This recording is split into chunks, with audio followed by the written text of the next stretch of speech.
And now I'd like to invite Steve Curry to come forward, one of Jim's sons, to offer a reflection. Good morning. I probably could do this by heart anyway, but I'm actually going to have notes in case I happen to fall over here. So, I'm Jim and Barbara's oldest son. I'm 57. I'm standing here today. I do have to say that since Monday, I certainly wasn't expecting to do this today. I've known for years I probably would do it, but I didn't exactly think it was going to happen today. So, Dad did ask us for this to be a happy event, so I am seeing a lot of smiles today, and I'm glad to see that. I'm glad that all of you are here to join us with the celebration of his life. So if I happen to tell you some stories today that put a smile on your face, don't be embarrassed. Reverend Willard has assured me that being this St. Stephen's Episcopal Church, you will not be struck by lightning if you happen to laugh out loud. So as you know, Dad, I'm sure you may find something that was a little interesting. Anyway, the first disclosure is that my mother doesn't know what I'm going to say here, so everything that I may say may be against her wishes. That's too bad for today, I'm sorry. So you have to understand who the Jim Curry was. If you read the obituary, it kind of read like the perfect guy who did everything right and everything went well for him his entire life, and that wasn't always the case, so I just want to make sure you understood. You know, we grew up in a family where he was a life insurance salesman. We talked about death and dying and estate planning all the time. So when Dad passes away, we say, well, let's go to the funeral file, let's go to the obituary file, and let's get to work. Now, Dad was extremely innocent. He never really got off-color jokes. It always kind of surprised us that after all of his upbringing, for some reason my vision of living on a farm might have been some crude humor here and there, but obviously he wasn't listening because none of the crude jokes that ever were told did he ever get. Mom had to always explain them to him and figure exactly what was going on. And sometimes even when she didn't get it, then we would have to explain it to her who would explain it to him. Now, some of the things that really shaped Dad's life, I have an older sister named Jane who was born in 1954. She only lived to be 18 months old, died 10 days after I was born. She died from complications from spina bifida, and that was something that shaped them as parents. So whether I was a first child or a second child, nobody really knows, I guess. But that certainly shaped a lot of Dad's thinking over the years. He also was certainly, and you probably experienced this partly, he was quite a numbers and information freak. He called me one day and said, Steve, are you aware that today your mother and I have been married 20,000 days? And I didn't know if I was supposed to say, oh, I'm so sorry, or congratulations.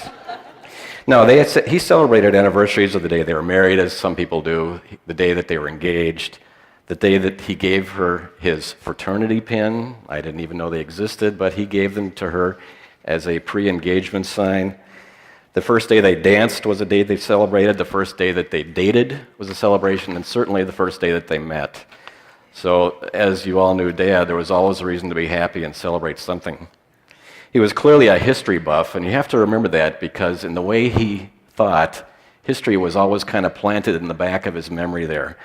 He was certainly an extreme extrovert. All of you knew that it didn't seem like he ever processed anything internally. Everything was right there, and he was saying it to you all the time, okay? But we did learn after a number of years that there was some introverted thinking with him, and the rest of us looked at it for years as his ability to change the subject on a moment's notice. How do you ever take a conversation that mentions my sister-in-law, Shelley Curry, and you turn that into a conversation about selling fire insurance? Well, of course, Shelley, who lived in Atlanta for some time, where Sherman during the Civil War burned Atlanta and fire insurance. And well, I sold fire insurance. And I know it's not around now, but everybody should know that I sold fire insurance. So his Google brain went to work and just kept feeding that information, and all of a sudden it grabbed a fact. And you never knew if it was going to go to Atlanta or somewhere else. Shelley happened to be born in Kentucky. Was it going to go the route of the Kentucky Derby? Oh my word, we really never knew. Dad also stuttered when he was young. He, if you can imagine this now, you may have witnessed a little bit of stuttering with him when he got nervous, but he stuttered quite horribly when he was young and actually kicked it when he was late in high school. when he gave his valedictorian speech, as they would have liked to have said, he tied with another gentleman for tied of being valedictorian, and he had a horrible lisp. So that year they decided to do a panel discussion instead of a speech, so Dad didn't have to make a speech and do a stutter that day. One of the things that when he grew up in his family in Rogers, here Dad is stuttering, and he grows up with a family where talking is almost a competitive sport. The experience of being around his brother Jack, who's here, and his other siblings who are passed away right now, and his parents must have been incredible. The number of stories that I've heard of the people that could actually manage 3 or 4 conversations at once while Dad's going, "Ba-ba-ba-ba-ba-ba." So along the line, he, thank goodness, learned how to make fun of himself, or it would have been a little bit more miserable being around him. You know, he regularly told us that when they were passing out chins, he certainly thought they said gin and asked for a double. When he started to slow down in later years and was walking a little bit like Tim Conway from Laugh-In, he would look at us and said, "You know, I walk like I'm dying in 10 minutes. His thinning hair, which, you know, this is obviously so old a picture, it's got dark hair and quite a bit of it on the top. His hair obviously thinned more and became quite gray, but as my mother would take a single hair and try to put it into place, he'd say, "Oh, be careful with Charlie up there, that's a good friend." So since he knew how to tease himself, we clearly learned that we were going to tease him too. And boy, did we tease him. He became tease bait, he had a target on his back, and he provided us with material for decades. We couldn't not take advantage of teasing my father. So, recently, 3 weeks ago, Dad was in the hospital in Brainerd, a totally unrelated thing, not connected to his death on this last Tuesday. He had some internal bleeding at a muscle, and the nurses were kind of gathered around him, and I am there listening to them talk to him, and Dad's doing his standard gym thing. You know, the gym thing, you've probably all experienced it. So the nurses kind of signal me and pull me out of the room and pull me aside and say, "Now, Steve, now, does he always talk that much?" I said, "Yes, that's my father." He was in the hospital at an unusual time. My mother and father were never apart, but Mom was out in California with Paul and Shelley, my brother and sister-in-law, working on a remodeling project for their California place that had had some property damage from water that had leaked from the unit above them. And Dad, of course, had to tell every nurse that came into the room why she wasn't here. And let me tell you the story again. And finally, the nice doctor from Nepal came in, and he understood English pretty well. Wasn't real good at saying it, but he was real good at understanding it. So Dad's told the story like this. Now, you realize that the water from the upstairs had leaked down and caused a lot of destruction in their California unit. So Dad says to the doctor, and he very straight-faced, "Yes. Now, the nice man neighbor we have upstairs got up to piddle, and it leaked down into our unit and damaged the walls and the furniture and the floor and the counters and the cabinets, and so Lover is out there taking care of that." And I'm listening to this thinking, this doctor probably would like to meet the guy that could piddle so much as to cause that kind of damage at a condominium in California. So as you well know, he would talk to anyone. If he hadn't met somebody, it was all of a sudden a possibility for a new friend. At one point in his life, he got a perfect hand in cribbage. He got a perfect 29. And there may have been other people who have had a perfect hand of 29, but Dad had to tell everybody.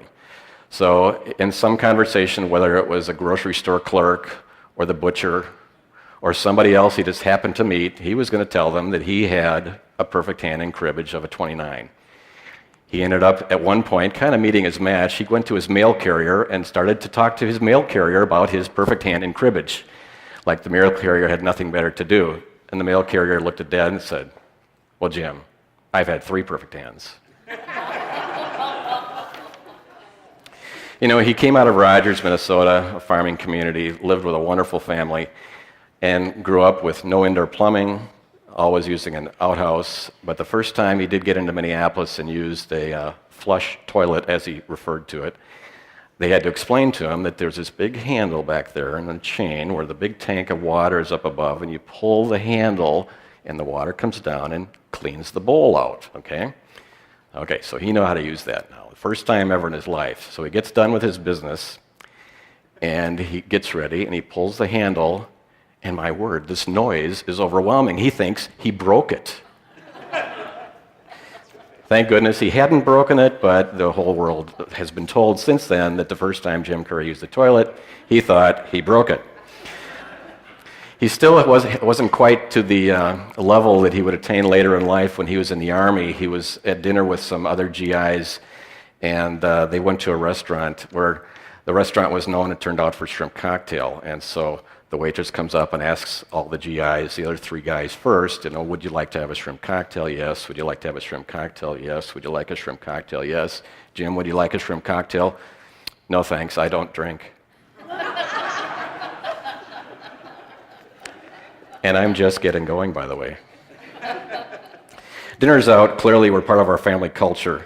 We had quite an interesting experience one time, Paul and I did, but Dad created the fodder for this one. So it was raining pretty heavily the night when they decided to go to Bar Harbor restaurant up by Nisswa. So Dad wears his little things that, I don't know if I even wear these anymore, to make sure his feet were very clean. So they're dancing after dinner and leave at the end of the evening, had a great time, and ended up getting home that night. And Dad realizes, my word, he left one at the restaurant. What was he going to do? He couldn't part with it. He couldn't lose it. He used them regularly. So he gets on the phone and says, "Hi, Lover and I were dancing up a storm on the floor, and I lost a rubber." To make it worse, the next day, Paul and I were scheduled to go to the same restaurant. So he tells us of him asking them about his lost rubber, and then says, "Now, boys, when you go there tonight, can you be sure to ask them for the lost rubber?" Paul and I were pretty used to ducking our head a lot with Dad, but that one was one we never needed to ask. Their cabin was a big part of their life and still continues to be. He bought it as supposedly a good investment, but 49 years later, it's become a lifestyle for the family. They've added on and remodeled part of their cabin. It's as talking to builders and other people about what they were going to do with the place, as they loved it so much. They always kind of realized that the bathroom off their bedroom was a little bit small. And Dad had to make a point. He was very good at taking this much truth and make it into this much story. And so in this small bathroom, he wanted to make sure they understood just how small it was. And he said, Lover and I can be in that bathroom together, and if she bent over, she could get pregnant.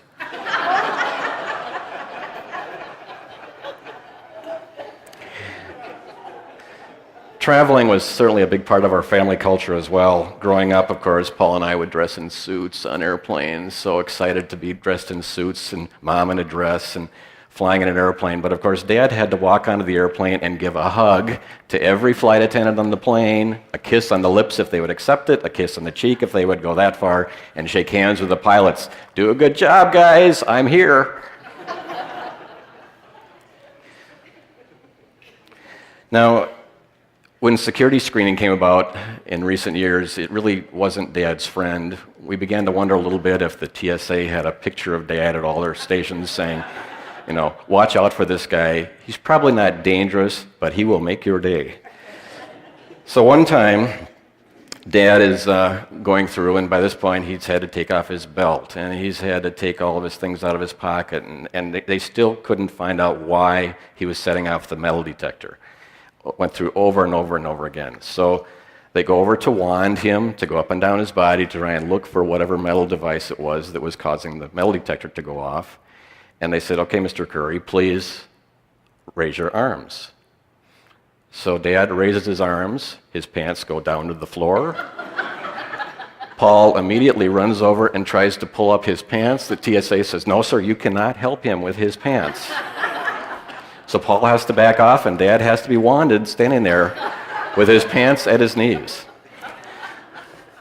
Now, you'd think that was good enough for impressing the TSA there that day. Of course, they were all laughing and enjoying their day at that point. But on a later trip, they were connecting, and Dad had been carrying some things with him, and as they're going back through security, they had to leave one terminal, go to a different one. They go through security, and he kept, again, setting off the security over and over and over again. Finally, they brought him out, and they again started to wand him. Mom is already through security, quite a ways away, and they figure out what it was. And they look, and they say, it's a pack of almonds in his pocket. He says, "Lover, it was my damn nuts."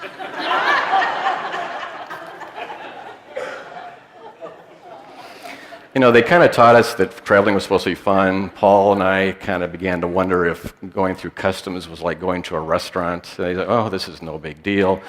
We're coming through customs in Dallas one time on the way back from Mexico, and we see ahead of us that everybody with long hair was being scrutinized, their bags were being opened up, and everything was being combed through. Any woman with a brightly colored dress was having the same sort of scrutiny put on them. This was the 70s, of course. But we come up in our suits and ties, and we come up, and Dad says, "Curry family of 4 on the way to Minneapolis." The customs agent says, "Right this way, sir," and escorts us right on through. Dad clearly had really no hobbies, because his hobby was his wife and his family. All of us who are part of that were probably the luckiest people in the world. He put us as his number one priority, and I think that we were certainly some of the most fortunate family members ever.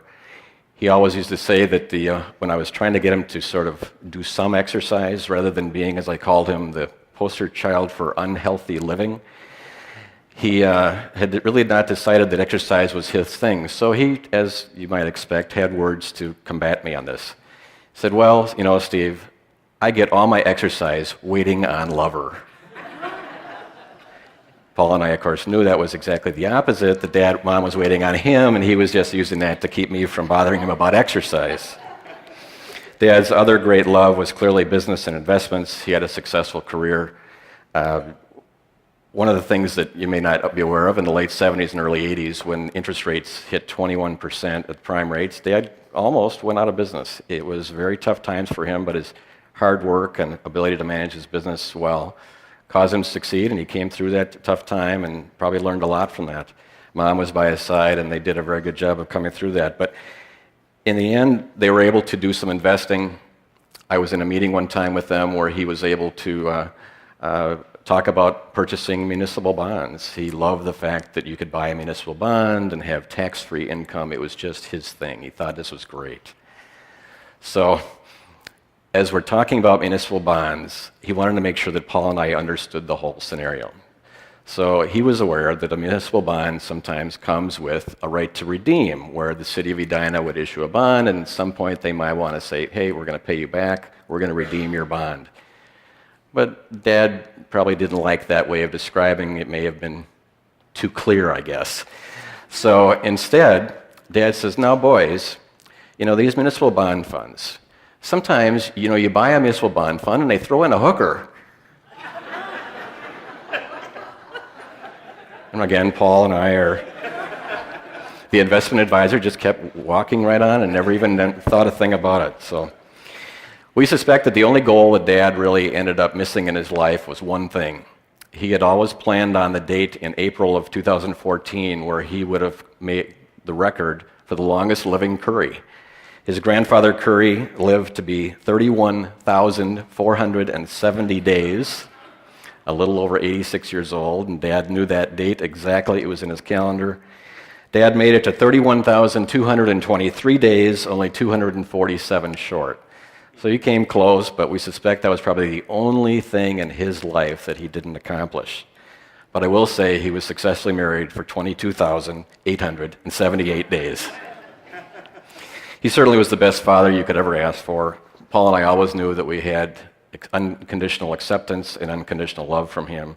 No matter what we did wrong, he was always there to be our cheerleader, always there to prop us up, and always there to talk us through things. There was really nobody quite like him, and we certainly can't ever forget a guy like Jim Curry. He'll be cremated and buried in the St. Stephen's Memorial Garden, as Reverend Willard said.